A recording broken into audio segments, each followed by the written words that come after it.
Hi, this is Max Mazursky for ESE 403. This is for problem 8, part C.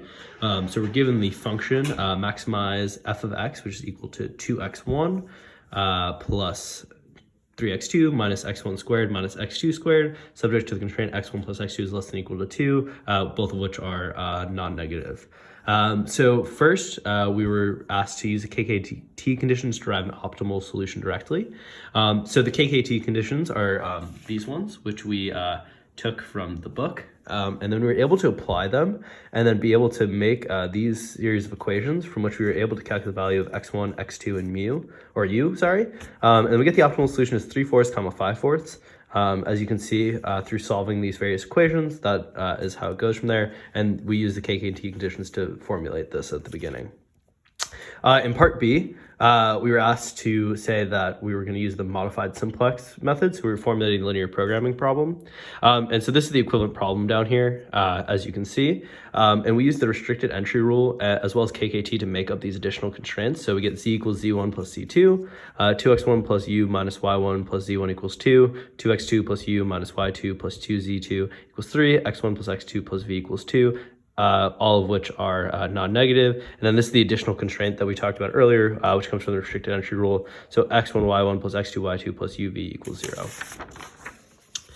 In part C, we were then asked to, without applying the modified simplification, show that the solution derived in part A is indeed optimal, z equals 0 for the equivalent problem in part B. So we substituted in the values 3/4 and 5/4 and n equals 1/2 into the constraints. So from this, you get 2 times 3/4 plus 1/2 minus y1 plus z1 equals 2. And then you get negative y1 plus z1 equals 0. Plugging in again 5/4 into the other constraint, you get negative y2 plus z2 equals 0. And from here, you can also see that v is also equal to 0. And with this additional constraint, you get 3/4 y1 plus 5/4 y2 equals 0. And since these are both greater than or equal to 0, they must be 0 and satisfy this equation. So therefore, the optimal solution must be 3/4, 5/4. In part D, we were applying the modified simplex method. So we took the equation, we put it into the tableau. Just to quickly go through how Tableau works, you find the most negative in the 0 here, which is -2, and then you take ratios. So you have 1/0, 3/2, and 1. You take the smallest, so that would be 1, and this becomes your pivot row. So our entering variable becomes x2, and x8 becomes the leaving variable. Then you make sure that all the other coefficients in this row are 0. And therefore, once you solve that again, you're given this row. You follow the same thing. In this case, it's x3 and x5. So x3 becomes the entering, x5 is leaving. And then you end up with this one where you get that your final solution is 3/4, 5/4 as found in part A. In 6E, we applied dynamic programming. So we get f2 star equals of s of 2 is the maximum value from 0 to x2 of s of 2 of 3x2 minus x2 squared.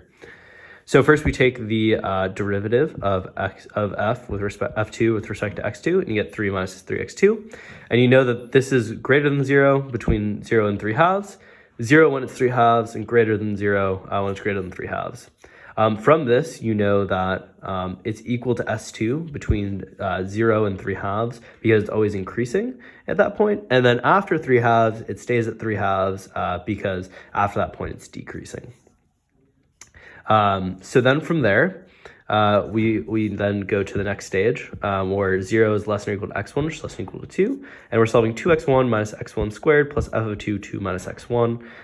There is where you use, that's just how much is left after using x1.